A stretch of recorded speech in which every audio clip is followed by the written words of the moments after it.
Don't worry about the posters in the background. Don't look at the posters in the background. Okay, don't. No. Who could it be?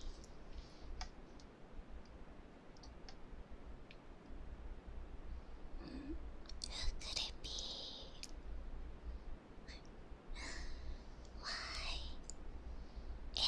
It's Rina Lunette.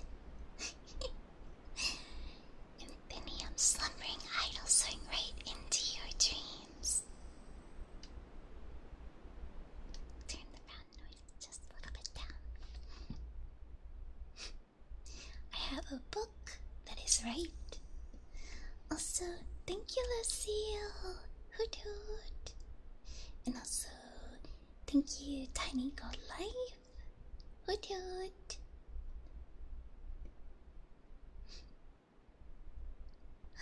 My daughter is here. Oh my gosh. Oh my gosh, she got in as well. Wow. Welcome. Again, no questions. How we got here. No questions. No questions. We're back here, okay? Yeah. I want to read some more entries that I have jotted down. We won't be going around like we usually do.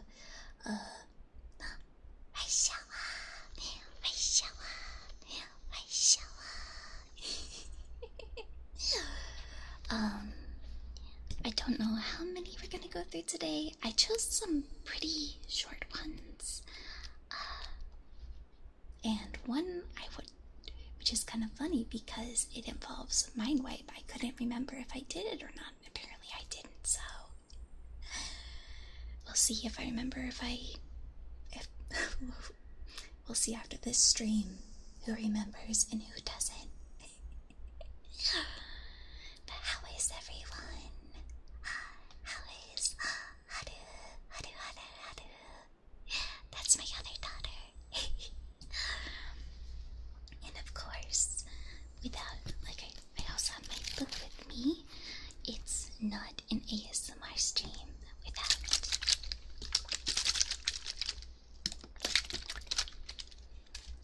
some water to stay hydrated and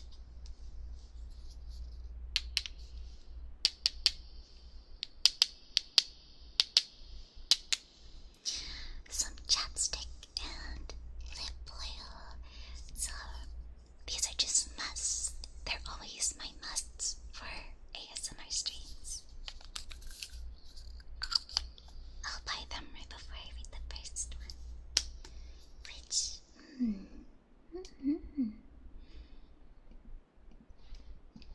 What should the first one be?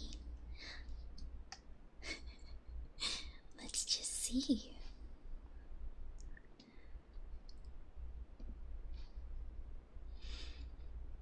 I know I can't pull. I know I have pictures here. But I couldn't quite find a good picture, so I grabbed instead a plushie. Let's go ahead. You wanna give him a pat? It's Peanut.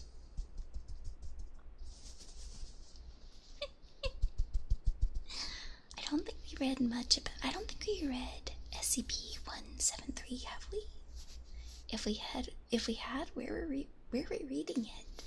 The boy is here in plushie form. Head pats aggressively.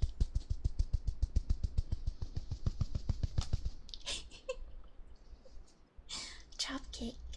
Oh, don't drop. Well, I mean, I guess you can drop kick, but yeah. I don't know if you want to do that to an SCP.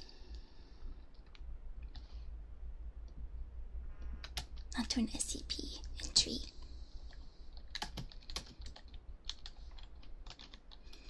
But leave it to Gold Ship to do that.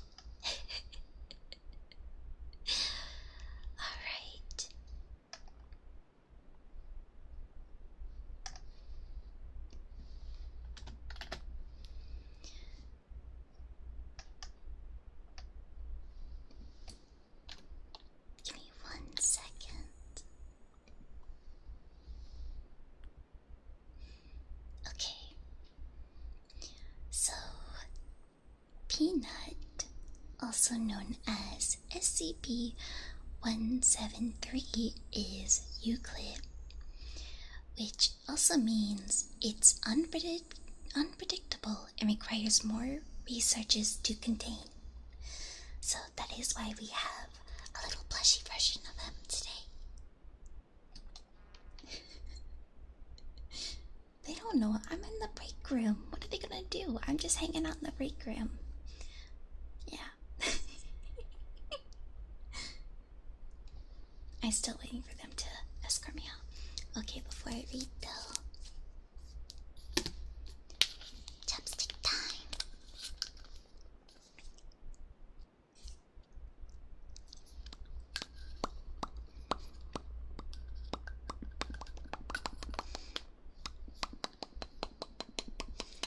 And now,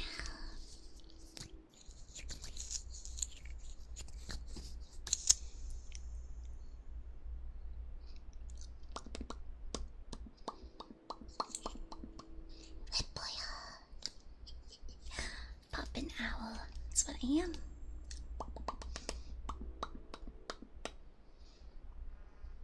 Right next to Peanut. Alright. SCP-173. Object Class Euclid. Special Containment Procedures. Item SCP-173 is to be kept in a locked container at all times. Hence why we only have a plushie version right now. But we can throw him in like a box after this. Yeah. When personnel must enter SCP-173's container, no fewer than 3 may enter at any time, and the door is to be relocked behind them. At all times, 2 persons must remain direct eye contact with SCP-173 until all personnel have vacated and relocked the container. Are you maintaining eye contact with the plushie? Maintain eye contact while I read, okay? Someone has to watch him. Description: moved to Site 1990-93. Origin is as yet of unknown. It is constructed from concrete and rebar with traces of Krylon brand spray paint. SCP-173 is animate and extremely hostile. Just keep your eyes on him. He may be a plushie, but still. The object cannot move while within direct line of sight. Line of sight must not be broken at any time with SCP-173. Personnel assigned to enter container are instructed to alert one another before blinking. Okay, so make sure you guys let each other know before you blink, okay? Yeah. Object is reported to attack by snapping the neck at the base of the skull or by strangulation. In an event of an attack, personnel are to observe Class 4 hazardous object containment procedures. Personnel report sounds of scraping stone originating from within the container when no one is present inside. This is considered normal, and any change in this behavior should be reported to the acting HMCL supervisor on duty.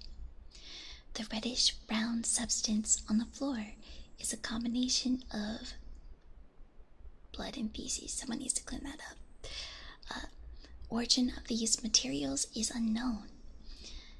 The enclosure must be cleaned on a bi-weekly basis. Okay. So, let's go ahead and box this little guy up. Okay.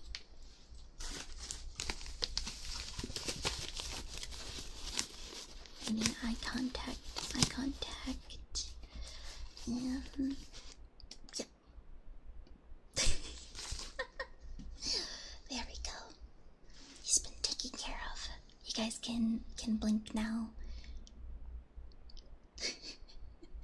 Staring intently at a cute plushie with all my might, my eyes are chatting.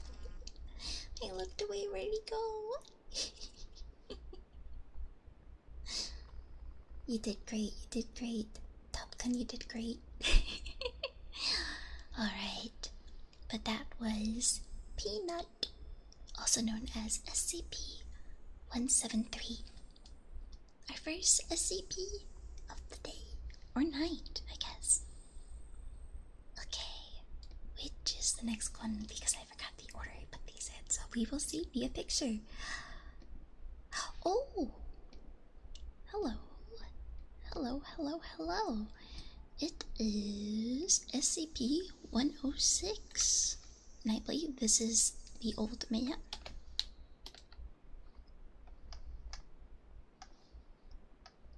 Is he the grandpa or the old man?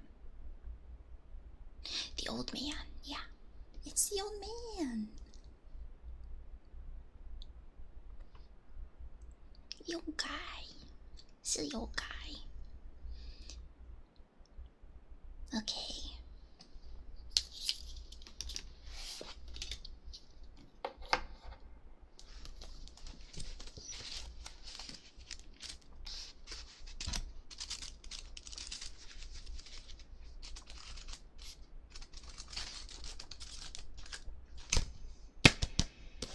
Okay. Item SCP-106. Object class cheater. Oh. Hello, Matt. Hello, hello. Hello, Kazuta. This is the old man. And I hope you do better. I hope you do well, Matthew. But check out this old man.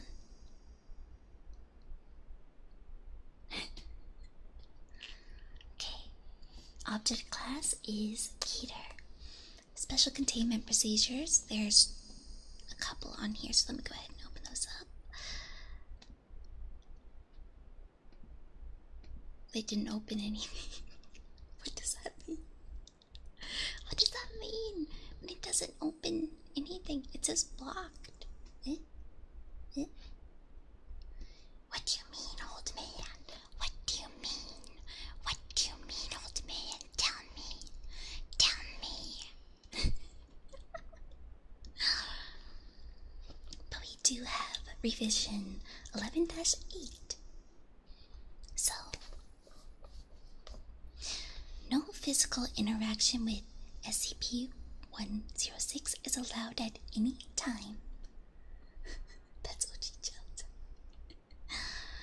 All physical interaction must be approved by no less than 2/3 votes of O5 command.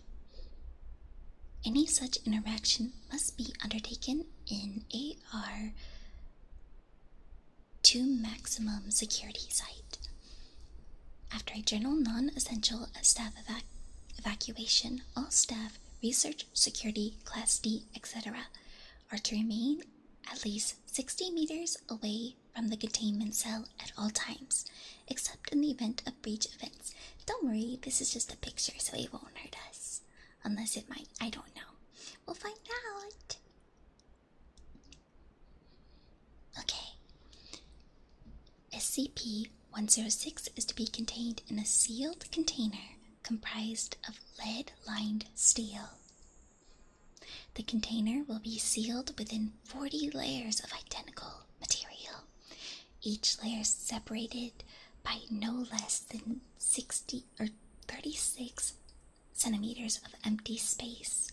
Support struts between layers are to be randomly spaced. Containers is to remain suspended no less than 60 centimeters from any surface from LEO-IID electromagnetic supports. No, that's the fun in it. That's the fun. secondary containment area is to be comprised of 16 spherical cells, each filled with various fluids and a random assembly of surfaces and supports.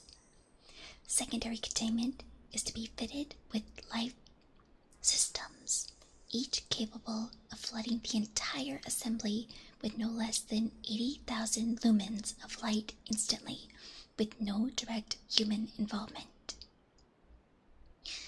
Both containment areas are to remain under 24-hour surveillance. Any corrosion observed on any containment cell surfaces, staff members, and other site locations within 200 meters of SCP-106 are to be reported to site security immediately.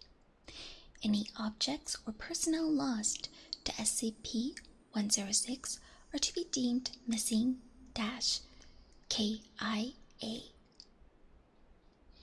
No recovery attempts are to be made under any circumstances. Note: continued research and observation have shown that, when faced with highly complex random assemblies of structures, SCP-106 can be confused, showing a marked delay on entry and exit from said structure. SCP-106 has also shown an aversion to direct sudden light.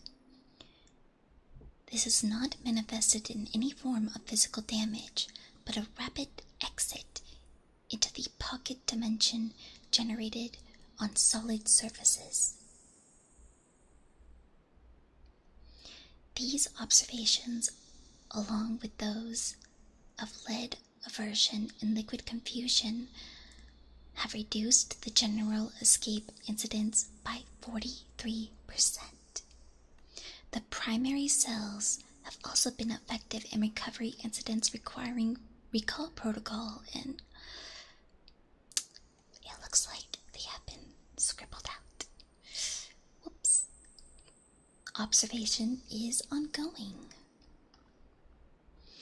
Description: SCP-106 appears to be an elderly humanoid with a general appearance of an advanced decomposition. The appearance may vary, but the rotting quality is observed in all forms. SCP-106 is not exceptionally agile, but will remain motionless for days at a time, waiting for prey. SCP-106 is also capable of scaling any vertical surface and can remain suspended upside down indefinitely. When attacking, SCP-106 can attempt to incapacitate prey by damaging major organs, muscle groups, or tendons, then pull disabled prey into its pocket dimension. SCP-106 appears to prefer human prey items in the 10 to 25 of age bracket. SCP-106 causes a corrosion effect in all solid matter it touches, engaging in a physical breakdown in materials several seconds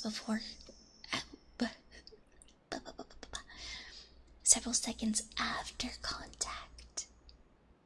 This observation, let me put on my.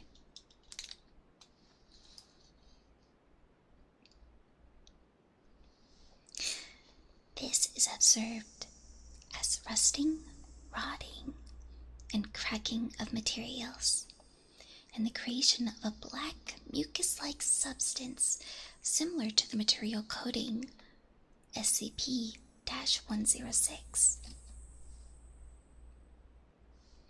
This effect is particularly detrimental to the living tissues, and it assumes to be a pre-digestive action. Corrosion continues for 6 hours after contact. after which the effect appears to burn out. SCP-106 is capable of passing through solid matter, leaving behind a large patch of its corrosive mucus. SCP-106 is able to vanish inside solid matter, entering what is assumed to be a form of pocket dimension. SCP-106 is then able to exit this pocket dimension from any point connected to the initial entry point. Examples: entering the inner wall of a room and exiting the outer wall. Entering a wall and exiting from the ceiling. It is unknown if this is the point of the origin for SCP-106, or a simple lair created by SCP-106. Limited observation of this pocket dimension has shown to be comprised of halls and rooms within. Oh, the data has been expunged in this entry. This activity continues for days, with some subjected individuals being released for the express purpose of hunting, recapture, and once again the data has been expunged. Okay, well, here is the addendum. SCP Review Notes. Due to the excessively difficult to contain nature of SCP-106, SCP is able to review every 3 months or during a post-breach incident. Physical restraints are impossible, and direct physical damage appears to have no effect on SCP-106. As of an unknown date, revolves around basic observation and immediate response. Previous, more proactive special containment procedures have been recalled due to the events of breaches that seem to be unknown. Notes of behavior.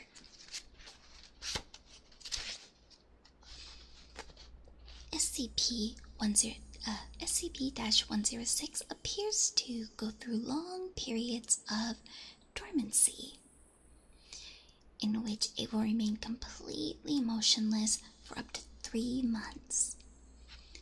The cause for this is unknown. However, it has shown that this appears to be used as a lulling tactic. SCP-106 will emerge from this state in a very agitated state and will attack and abduct staff and cause gross damage to its containment cell and the site at large. SCP-106 appears to hunt and attack based on desire, not hunger. SCP-106 will attack and collect multiple prey items during a hunting behavior event, keeping many alive in the pocket dimension for extended periods of time. SCP-106 has no determinable limit and appears to collect a random number of prey items during this event.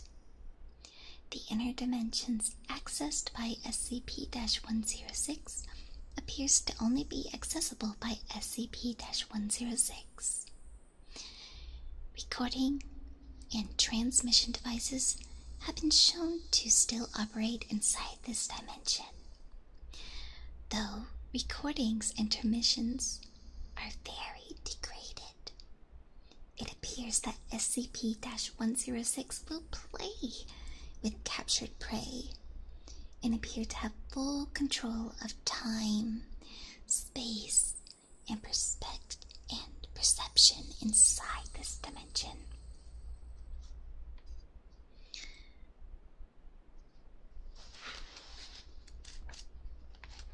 And recall protocol, but something has been scribbled out at the end. In an event of a breach event by SCP-106, I cannot speak today. It's Ringlish Day. Oh my goodness. Every day is Ringlish Day, but it's very strong today. In an event of a breach event by SCP-106, a human within the 10 to 25 years of age bracket will be prepped for recall, with the compromised containment cell being replaced and restored for use. When the cell is ready, the alert subject will be injured, preferably via the breakage of a long bone, such as the femur, or severing a major tendon, such as the Achilles tendon. Their subject will then be placed in a prep cell, and the sound emitted by said subject will be transmitted over to the site public address system. SCP-106 will typically begin to gravitate towards the lured subject within 10 to 15 minutes after hearing the subject.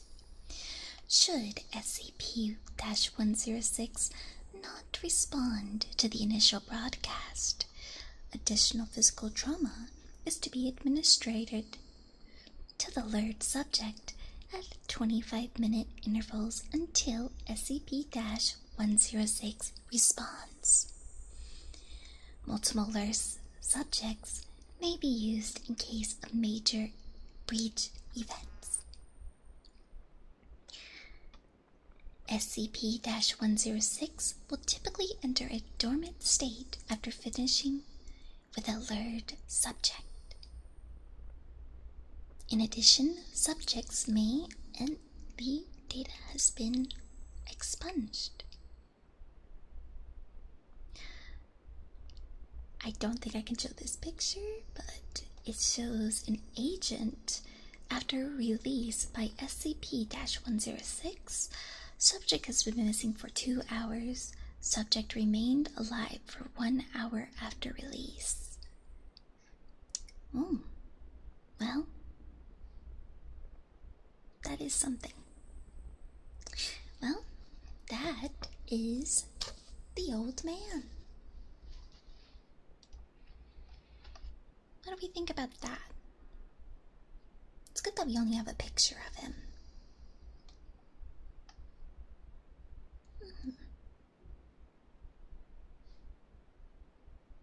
You don't think you'll let me share a beer with him?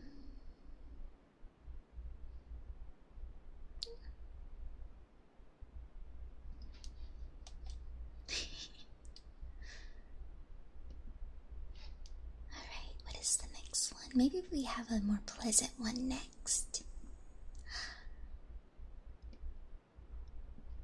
What could this be? What could this be?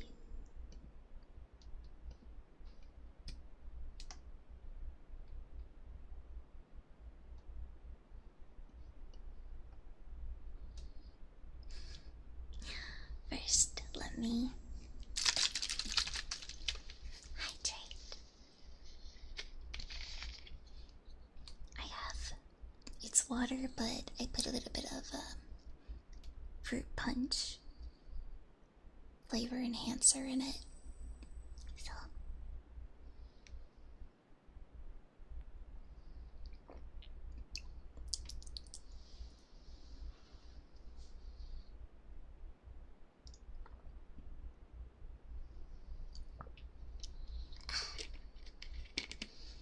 taste semi-normal.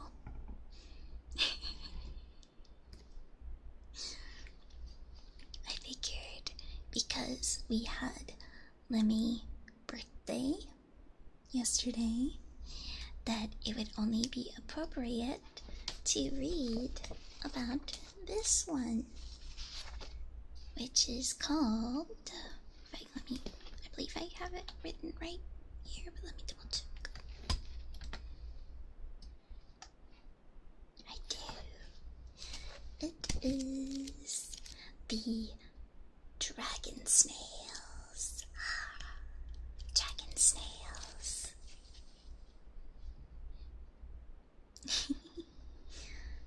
Alright, let me also. Serena.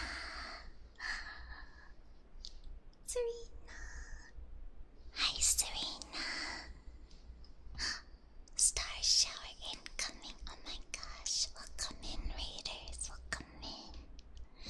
Welcome, welcome, welcome.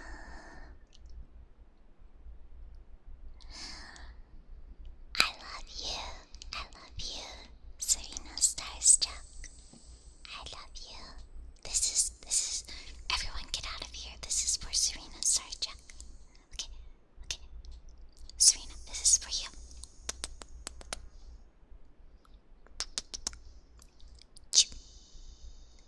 She got little forehead kiss, okay? Little forehead kiss. Welcome in, Raiders. Welcome to the SCP Foundation break room. Don't ask how we got in here. Don't ask, don't ask. No questions allowed. Serena, how was your stream?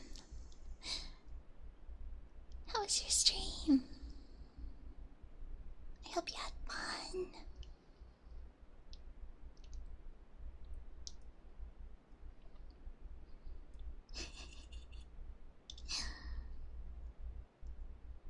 It was good.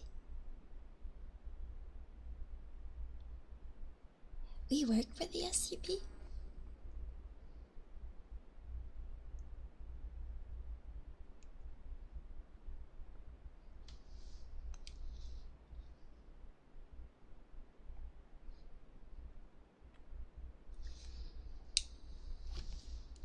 Chat, does Serena work for the SCP?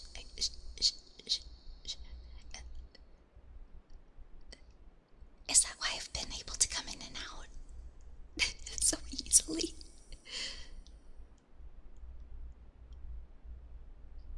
I mean, maybe that was another reason.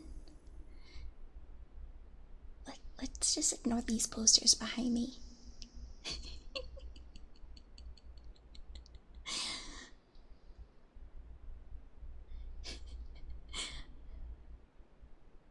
Maybe Sembe works for the SCP, and he lets me. You know what? We're not gonna find reason in this why I can get in here, and they keep forgetting to lock doors, and yeah, we're not gonna worry about reasons. But thank you, Serena, for the raid. For those of you who are new here, who could it be? Who could it be? Who could it be? Why, it's Rina Lunette. Infinium slumbering idol, soaring right into your dreams and into the break room. We are reading about some SCP entries today. I have a few pictures here. We had a plush earlier which we had to contain for emergency reasons.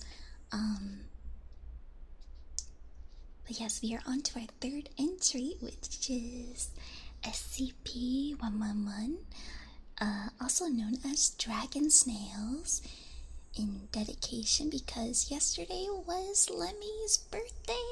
So I had to get an entry down of a snail-based one. There's probably a lot more snail-based ones out there, but this was the one that hopped up and I went, break room or back rooms? Oh, I get lost. I go to both, so I go to both. So tomato, tomato. At this point, am I right? Am I right? Tomato, tomato. Before we read, it is. If I can grab it.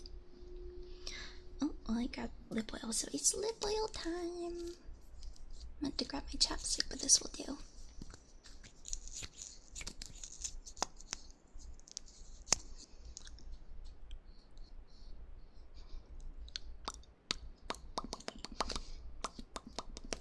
Guys, get some nice little pups. Owl pups.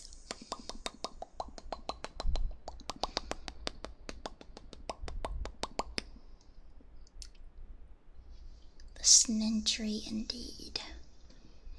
Alright, here we go. SCP-111, also known as Dragon Snails. Object Class Safe. Special Containment Procedures. All specimens also speak English. The Ringlish is strong today. Like, the Ringlish is every day, but the Ringlish is, like, extra strong today. Okay. Special Containment Procedures. All specimens of SCP-111 in captivity are housed at Site-19. It seems like they redacted the area of which wing, but it is in a 5-meter by 5-meter by 5-meter plexiglass enclosure containing a temperate forest habitat transplanted in a natural surrounding. Habitat temperatures will be maintained at 30 degrees Celsius. Feedings to take place weekly by personnel by placing 3 kilograms of iceberg lettuce into the containment chamber. Water is to be supplied by an automatic misting system which regulates humidity levels by 50%. Both for water required by SCP-111 is to prevent fire. In an event of SCP-111 specimens breeding, personnel are to collect all eggs and transport them to the Biological Studies Wing for freezing.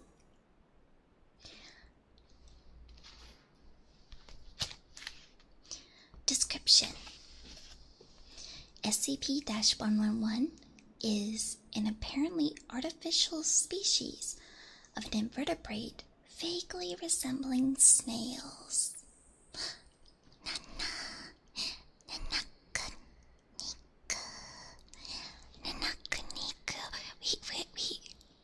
We interrupt this reading because I see Nanakuniku. I love you. This is for Serena Gutters. So this is for Miss Nana. This is for Miss Nana. Forehead kiss. Forehead kiss.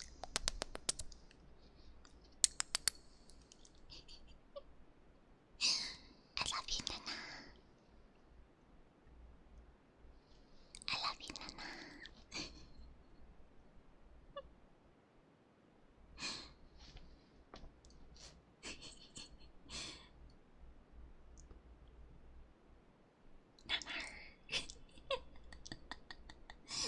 The dog is here. Alright.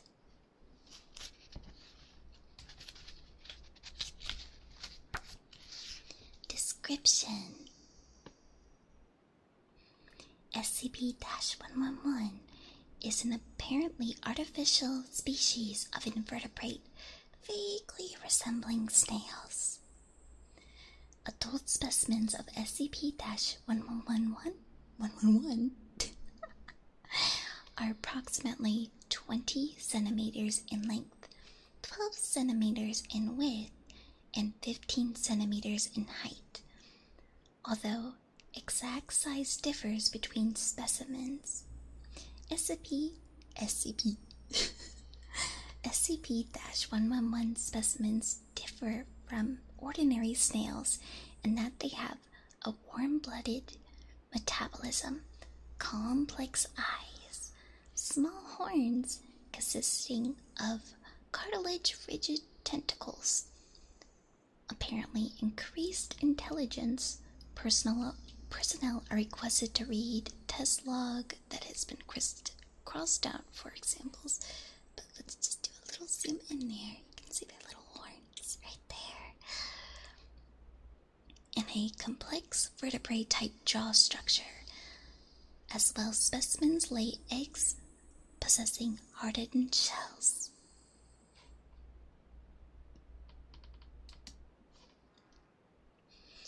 Most abnormally, specimen God, I can't read today.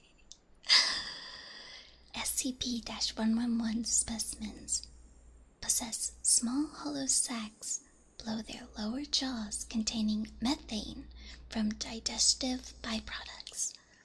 A series of, looks like the data has been expunged, along the inside of the trachea serves as a lighter, igniting stored methane as the specimen exhales,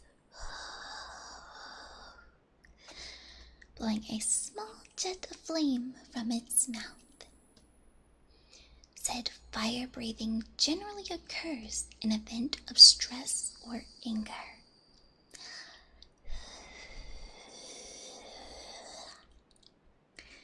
That didn't look up stress of anger, I'm sorry. I can't breathe fire, I'm sorry.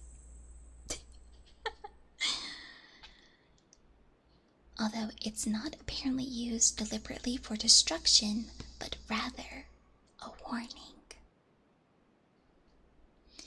This is presumably due to the limited size of methane sacs, which limits SCP-111 specimens and the amount of fire they can exhale at a time, and requiring both time and starch-rich food to refuel. SCP-111 behavior is inconsistent with that of ordinary snail species, including whistling,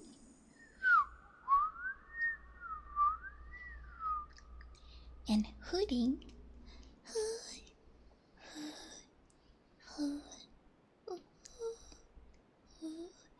vocalizations easily audible to the human. I didn't know that snails could whistle and hoot.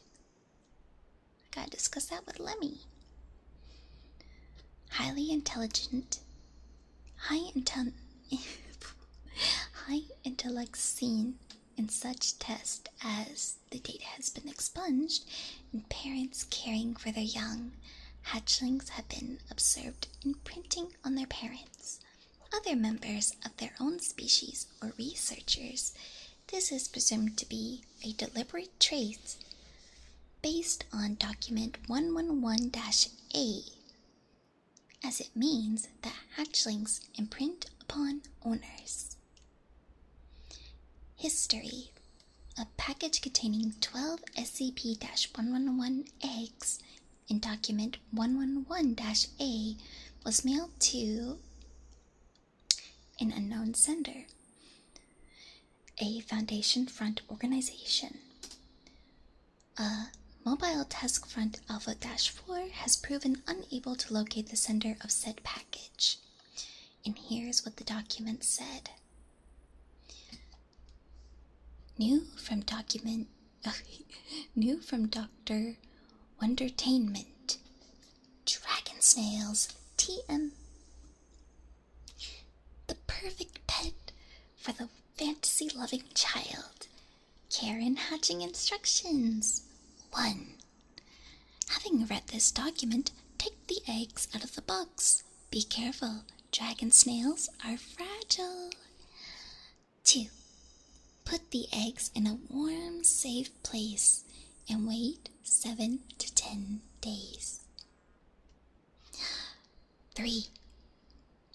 Hold your newly hatched dragon snails TM so they get a good look at you and think you're their mommy. 4.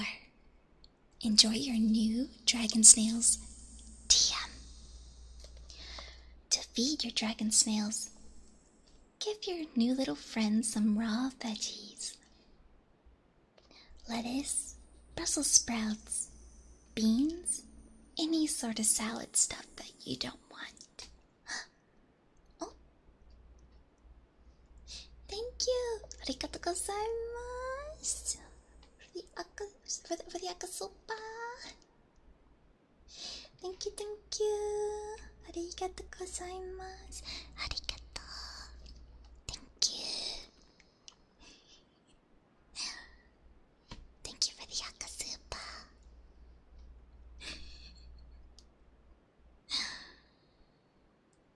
For your enjoyment, dragon snails TM come in 6 types. Breed them for unique pets. Types: 1. Slimy bellies. Adorable and oozy little fellows with awesome fire engine red colored skin, little black horns and belly, and speckled tan shell, beautiful robin blue eggs.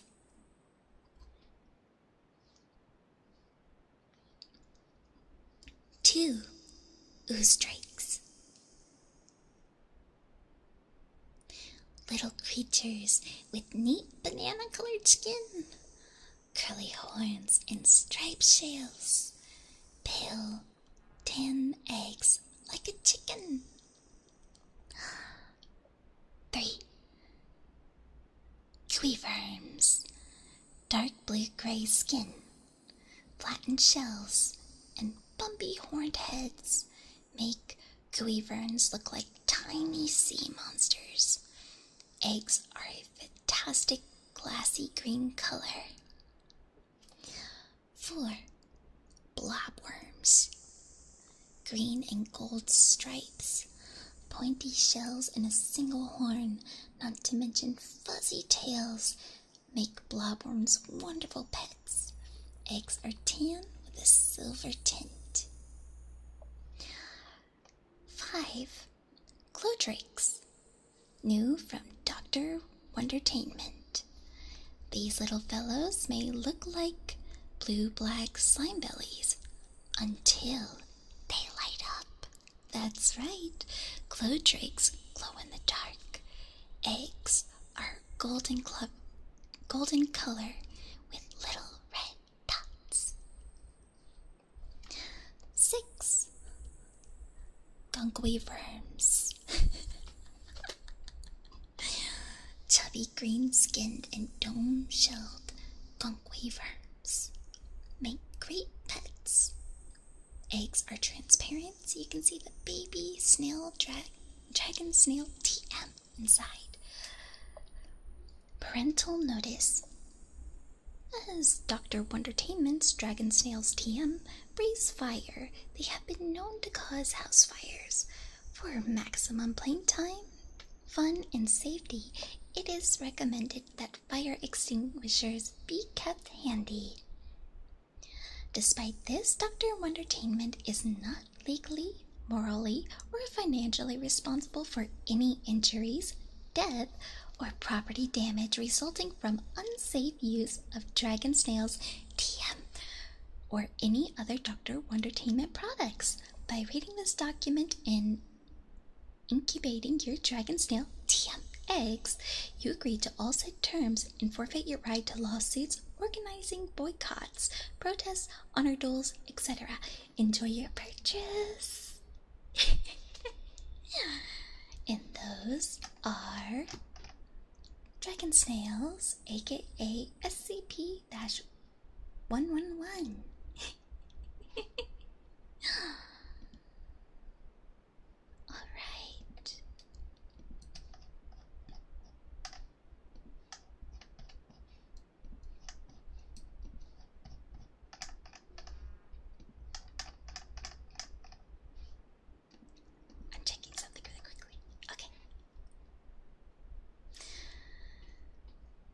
So make sure, if you decide to get a dragon snail, if you end up finding them, take care of them responsibly.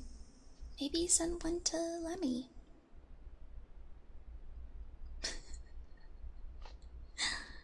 I think she might enjoy it.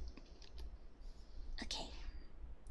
I don't know if we're gonna do the next one. Personally, one of my favorites, but I'm not sure how long it is. Let me double check.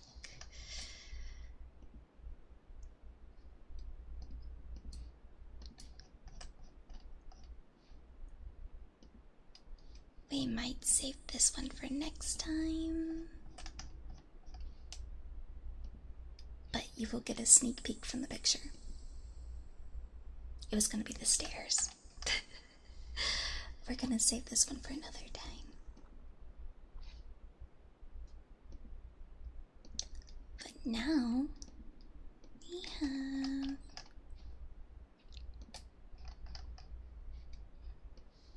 SCP 4739.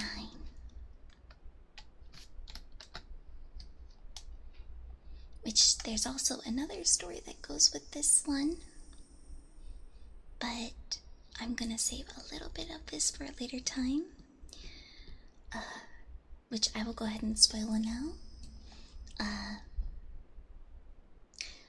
I am wanting to start reading the I'm not sure if you guys know the antimemetics.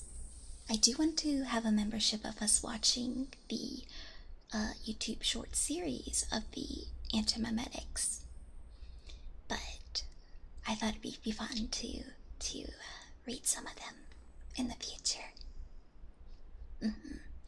But this one does classify as an antimemetic, but we're just gonna read what we have here today. So right now you just see milk. Yeah, the antimemetics division is so good. It's so good. So, spoiler alert, like that's the next thing up on the SCP adventure. Alright. SCP-4739. Object class safe. What is not safe is that date. Do not drink that milk. It may have a little blood on it, but that date, look at the date. Don't drink that milk. Okay. Special containment procedures. SCP-4739 is to be stored in a specialized containment locker at a temperature of 7 degrees Celsius. Personnel transferring SCP-4739 are advised to carry SCP-4739 by handle only, keeping away from the cap. So for anyone who wants milk, please, this is not the milk you should be drinking. Second, the date. Don't drink this milk if there's any milk drinkers here. Description: SCP-4739 is a 3.8-liter container of 2% reduced fat milk. The printed expiration date is December 31st, 2018. Don't drink it.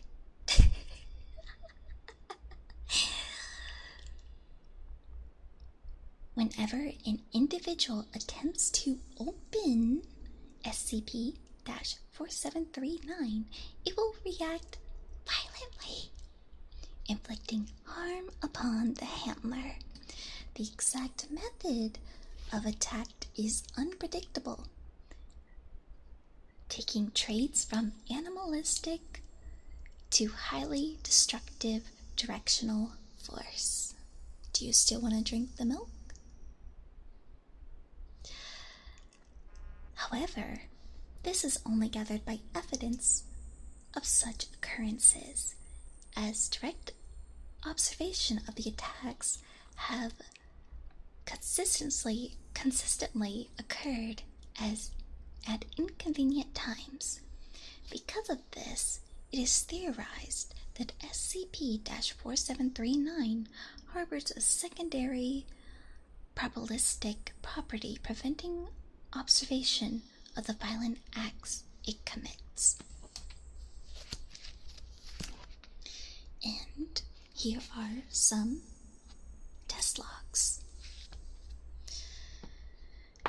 Test number 1. Procedure. D-1594 is instructed to open SCP-4739. All available personnel have been instructed to watch D-1594. Result. D-1594 drops SCP-4739 in an attempt to guard their chest, which suddenly gained 2 large gashes down the center.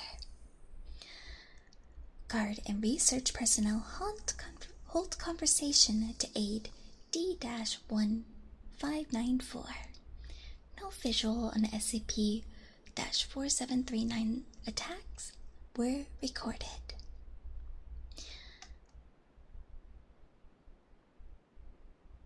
Looks like a couple of these have been missing, so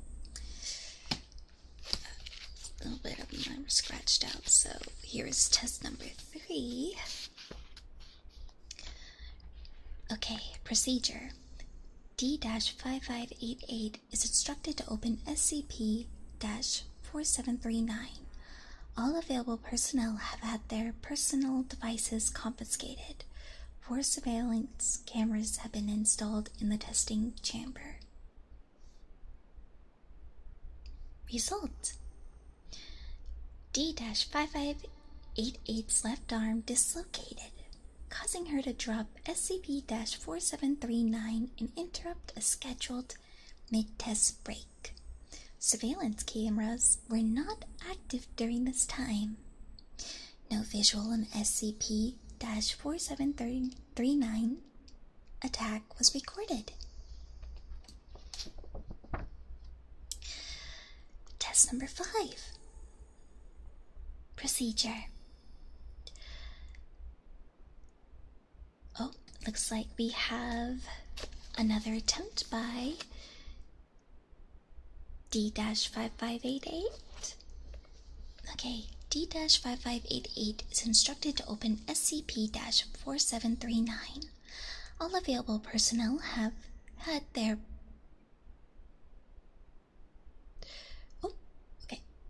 All available personnel have had their personal devices confiscated and had their lunch, as well as relieved from each other's duty for the afternoon. Surveillance cameras are confirmed active and facing SCP-4739.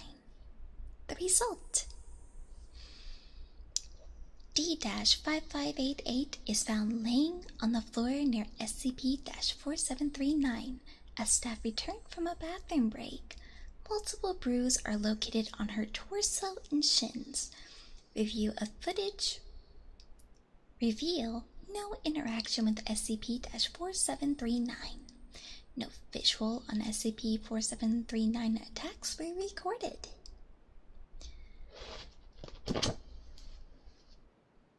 Test number 9.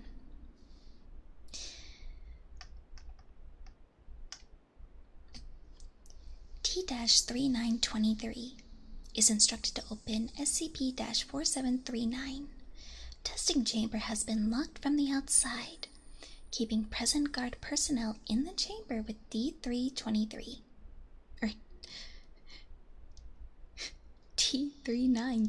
There we go. Research personnel monitor in the room via surveillance camera. The result? A gunshot is heard and D-3923 falls to the ground, clutching their stomach. Guardsman Nestor lies unconscious against the test chamber door. His standard issue Glock is found near SCP-4739. Surveillance feed was reported to cut off after all present personnel blinked simultaneously. No visual on SCP-4739 attack was recorded. Test number 11. A remote-controlled bottle cap ejection device is constructed for the purpose of opening SCP-4739. It is to be affixed to the top of the object and activated once the handling staff has evacuated the testing chamber. Personnel are to observe the activation through the direct viewing glass. And the result? The device is activated with no immediate result. 2 hours after the initial activation, handling staff is instructed to inspect the device. During the inspection, the device is propelled into the ceiling. A maintenance examination shows that the device has been re-engineered in such a way that it lifted itself off the bottle cap at such a high speed. Engineering staff asserts that the instructions were followed properly, denying any fault in the construction process. Test number 12. Procedure. A remote-controlled drone is constructed for the purpose of opening SCP-4739. Personnel has been evacuated from testing chamber. 15 digital cameras have been installed into the wall to minimize damage. And the result? The drone violently explodes. A maintenance examination shows that all motors are unsalvageable. Camera feeds show a 2-second section of static the moment of combustion. No visual on SCP-4739 attack was recorded. Note: Engineer White has requested no further involvement in SCP-4739's testing. And final test. Test number 13. And last thing on this page. Procedure. A bipedal maximum security exosuit is taken from the Site-864 Armory and outfitted with precision object manipulation mechanisms with the intention of removing SCP-4739's cap. All surface plating and internal mechanisms have been reinforced to ensure success, as failure has been deemed unacceptable. Results denied. And a footnote here reads, when questioned, researcher Danica did not recall ever scheduling a break. And that is SCP-4739. So if you ever come across a bottle of milk with this date on it, don't try, first of all, you don't want to be opening a bottle of milk that says 2018. Okay, please don't. Please don't. Don't drink. Sel, your birthday was yesterday. I would like to see you go through another birthday, please. Also, everyone tell Sel happy birthday.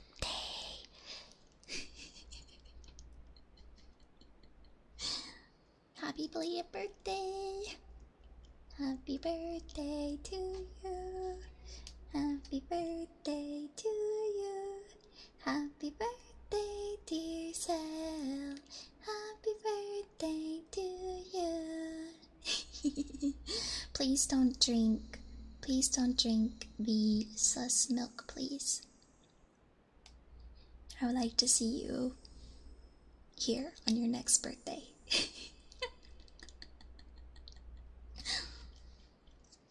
So, 1, if you ever see mysterious milk with this date on it, please don't drink. 1, because very expired very expired, and 2, it will just kill you. Thank you, please refrain from chugging milk.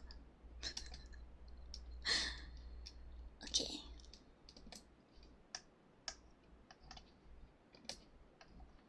I don't recall which one I have next. I think. Okay, which one are you?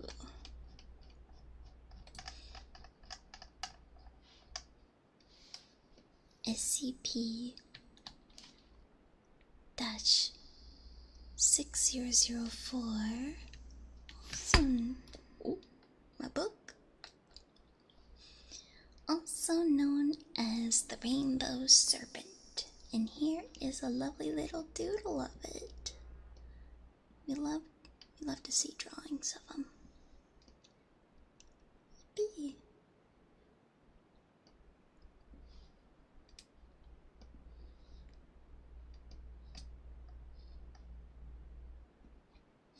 What a guy. Oh my god, did I just glitch?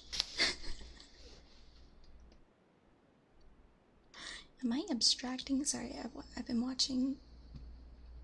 I'm not gonna get into it. Okay. I can't get into it. Not in the SCP Foundation. I can't get into it. Not today. Okay. Okay. First, let me. This is not milk, it's water. I feel like I should say that.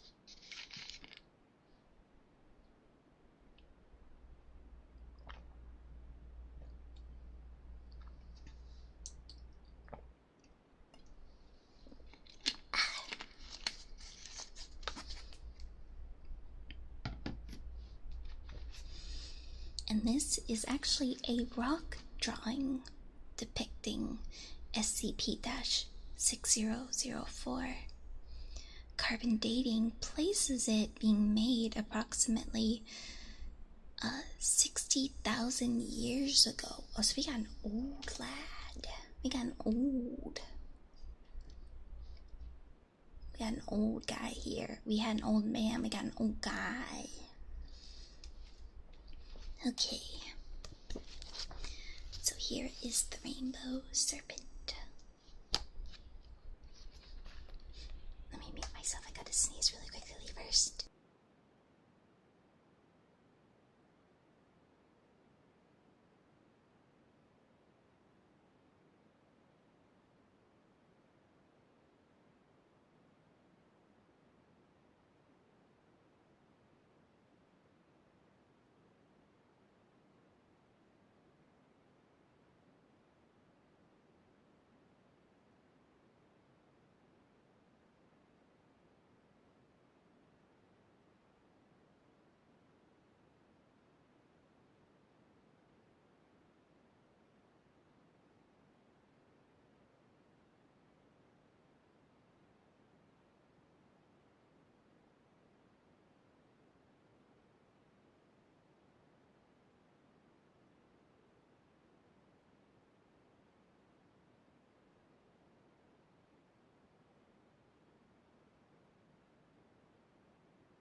Okay.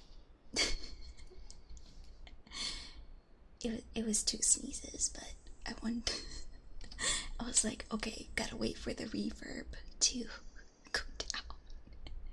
Because I had one and then I felt another one start to inch up the sneeze. I was like, okay, I can't unmute yet because I know the reverb is going to echo. But thank you. Thank you.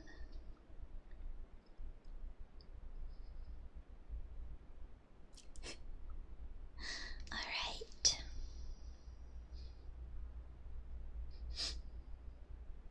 SCP-6004. Object class uncontainable.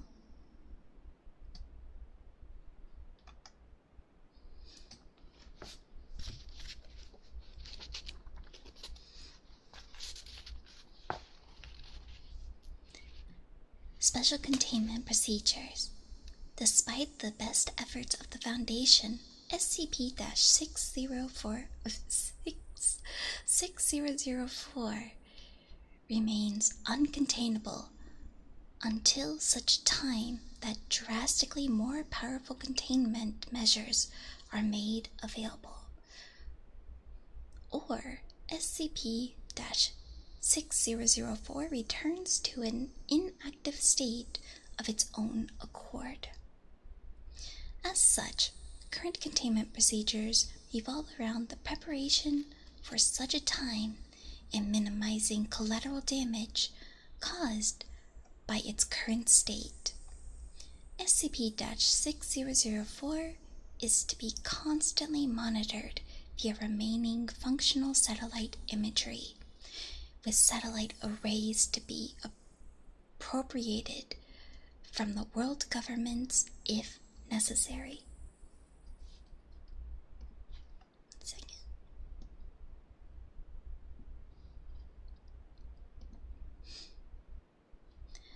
Constant reports of its location, direction, speed, and activities are to be provided at all times to better aid Global Task Force in the evacuation of populations from likely attack sites and impact zones.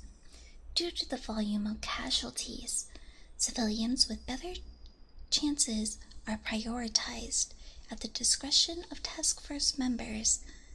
On the ground, aid shelters and temporary housing are to be provided in rural, remote, and off-the-grid areas, including small towns, Foundation containment sites, and settlements previously attacked by SCP-6004. It's kind of like a kaiju. To avoid drawing the attention of SCP-6004, all Foundation sites are to minimize pollution and carbon emissions as best as possible, with the aim to switching to solar, geothermal, or nuclear power as soon as is feasible. Research into the most effective containment measures and weaponry is to be carried out on Foundation and Global Occult Coalition sites globally, and both organizations to collaborate on these projects. God, it really is a kaiju. Is it an SCP? It's just a kaiju. Are kaijus SCPs? Real questions. Amnestic production has been increased by 230% in order to return the world's unawareness of the veil following SCP-6004's successful containment. Description: SCP-6004 is a massive serpentine entity of variable size, measuring between 0.2 and 19,000 kilometers in length, with mass proportional to its length. While its physiology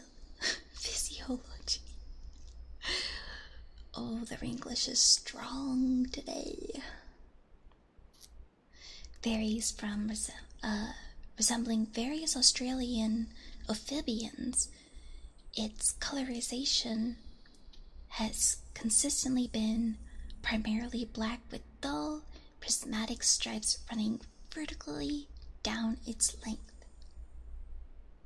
With pale underbelly, SCP-6004 possesses a pair of horns with larger array of teeth, more than what would be expected or biologically possible in non-animalish amphibians.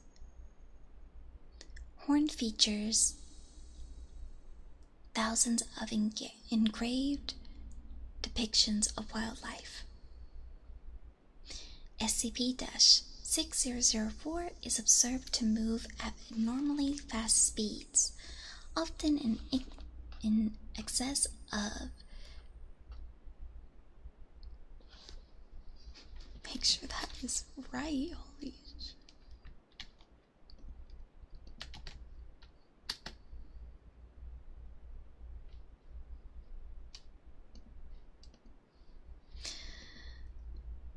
$1,200 kilometers on land and 28 kilometers underwater. This movement often creates large rifts in the terrain and tsunamis in the water, along with sonic concussions both in and out of the water. SCP-6004 exhibits strength and durability far beyond its proportions, would suggest having bite force strong enough to crush key units, destroy mountains, and throw itself into upper troposphere. It is able to fly at this altitude in a fashion similar to swimming. By maintaining consciousness, SCP-6004 is able to alter weather patterns and atmospheric conditions on a global scale at will,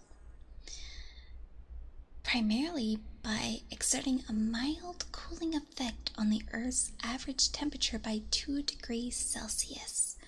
This effect varies in intensity and affects locally, with the most significant changes being intensified snowfall in glacial areas and poles, increased rainfall in arid areas, and severe thunderstorms globally. The most direct threatening use of SCP-6004's ability to control weather conditions is when directly within the line of sight, often in response to outside stimulus or its theoretical emotional state.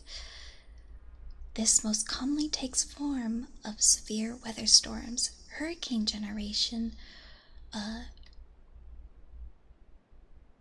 torrential rain, or generation of extremely large waves.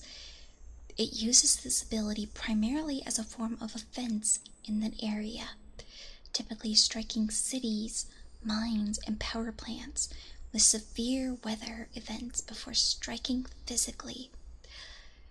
Rain generated in this form has been observed to spontaneously generate plant life within its area to affect.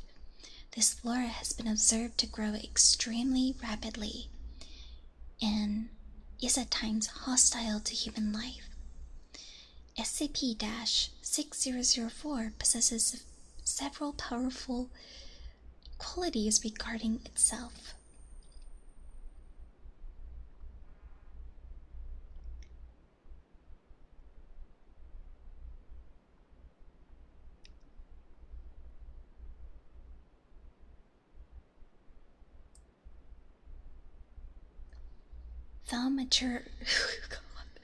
Thaumaturgical scans have been shown that SCP-6004 possesses a form of selective tangibility, which has been observed at times of attack.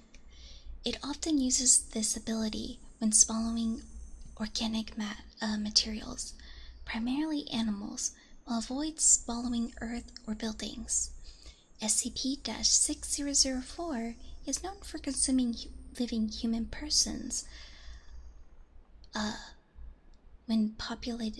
while by signing populated areas, and is often observed regurgitating various fauna located in the immediate area.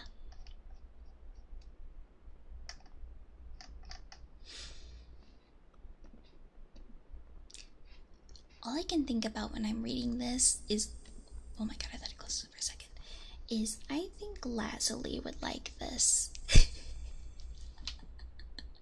Reading, I'm just like, I think Lazuli would really like this. I think this would make it kind of like a really cool movie. I think Lazuli would appreciate this because this is giving like big kaiju energy. Like, that's all that's going through my mind right now when I'm reading this.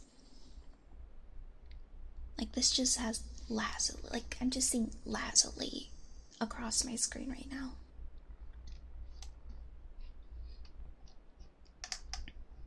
Okay. Addendum. Early behavior of SCP-6004.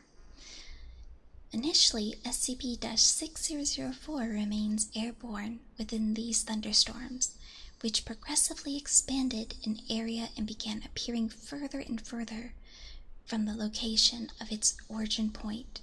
Foundation monitors quickly realized that the anomalous rains formed by SCP-6004 were mainly forming above areas affected by desertification and deforestation. During the initial phase of SCP-6004 remaining within Australian borders, these storms covered thousands of square kilometers of farmland, forests, residential areas, and cities. This was accompanied by large-scale destruction of property as large trees displaced structures. Multiple Foundation sites were mobilized to aid in the search, rescue, and relocation efforts in aid of those affected by the event, with global coalition forces offering support.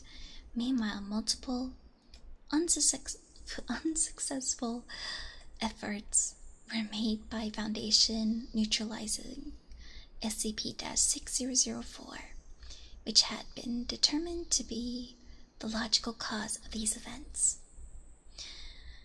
These attempts were typically met with violence from SCP-6004, often in the form of lightning strike or bites.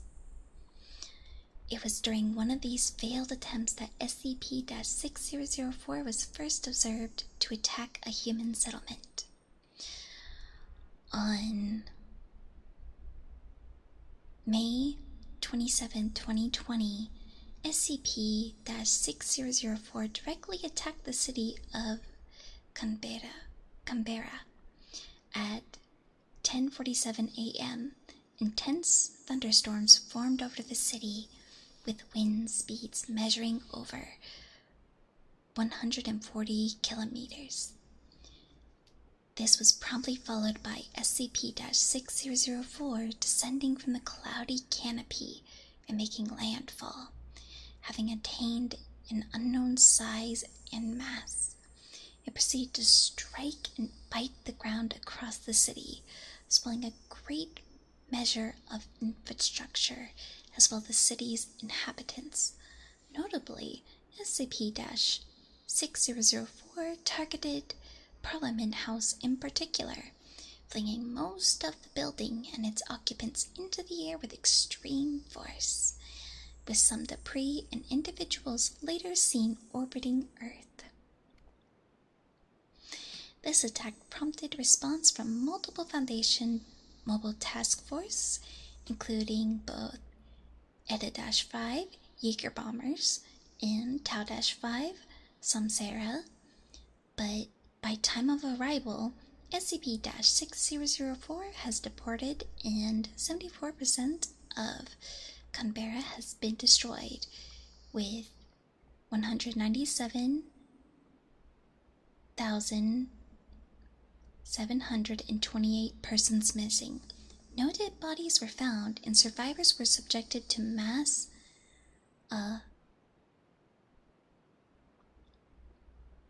amnestation, with a cover story of an asteroid impact. Oh, so basically they did the Men in Black thing with the little Light bulb, okay.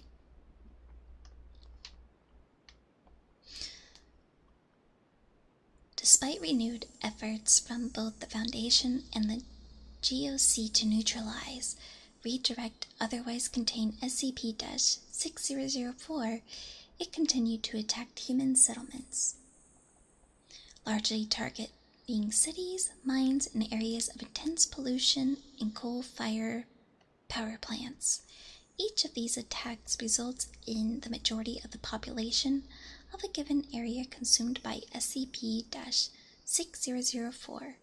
The surviving CCTV footage shows SCP-6004 to be simultaneously tangible and intangible as it visibly phased through structures believed to have been deliberately left intact by the entity.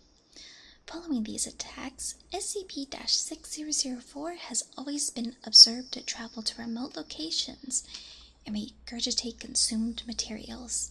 Ensuing investigation into these sightings showed drastically increased wildlife populations in areas where SCP-6004 was seen to vomit, as well as increased fertility in the soil. You know what? I support them. I support them.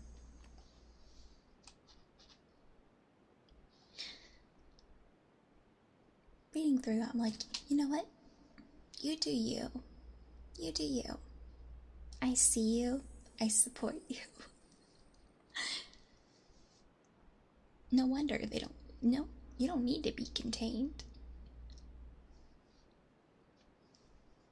You don't. No one's gonna contain you. No one can contain you. No one should contain you. Okay. Due to the scale of damage caused by SCP-6004, survivors began to be housed in safer areas of locations previously attacked by SCP-6004. Temporary power sources became necessary on a large scale. Due to the destruction to power grids, with many turning to solar power. During resettlement, many survivors and Foundation staff reported to a large increase in population of native wildlife, which did not interfere in resettlement efforts. In late February, the Foundation and Global Occult Coalition, Marshall Carter and Dark Ltd., and a major sect of the Church of the Broken God came to a truce so as to determine a method of control and containment of SCP-6004. A think tank was organized involving various experts from across the aforementioned organizations to try and establish a working theory of the nature of 6004. Each group independently presented noteworthy similarities between SCP-6004 and Australian. Oh my god, the more I speak, the worse the English gets. Oh my goodness.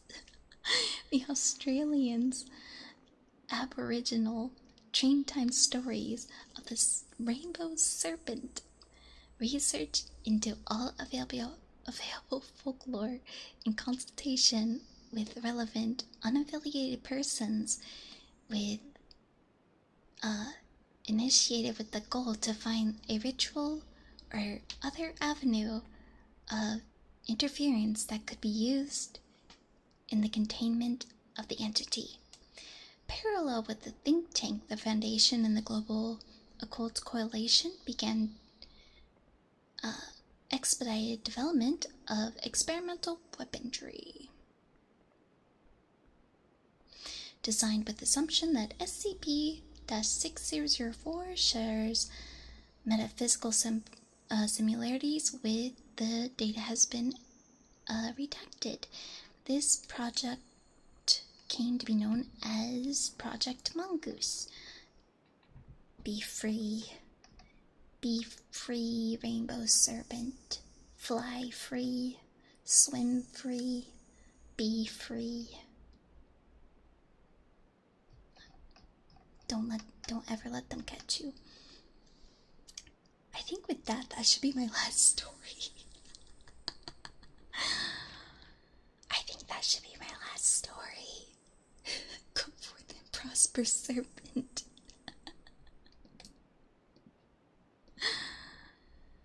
The English is just getting stronger. My brain is getting foggier. And I do need to get up early. I have a doctor's appointment in the morning. So I do think we will go ahead and close up my book for now.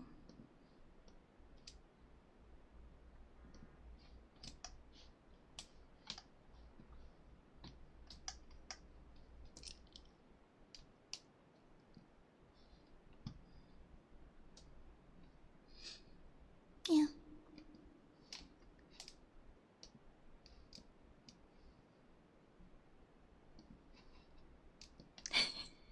I know this was like a lot more sillier than my I mean, I think all my SCP readings are pretty silly. But this one definitely was on the far more sillier side. Let me see. Do I have anyone to read into? Is there anyone doing ASMR at the moment?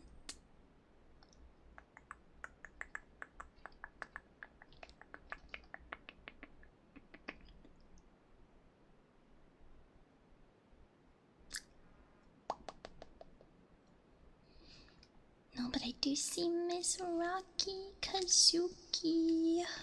Miss Rocky Kazuki. Who is on?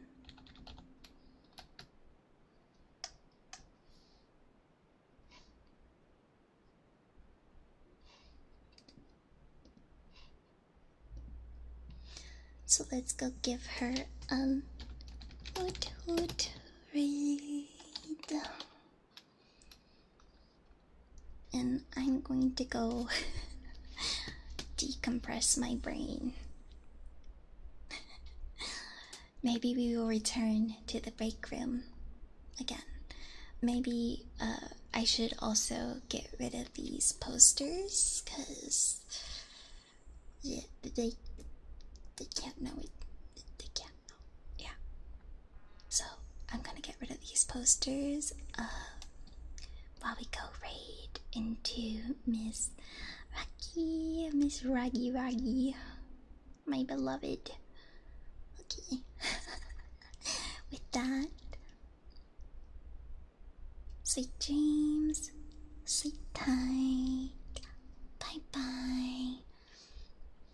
Don't drink the milk, okay? Don't drink the milk. All right. Bye bye.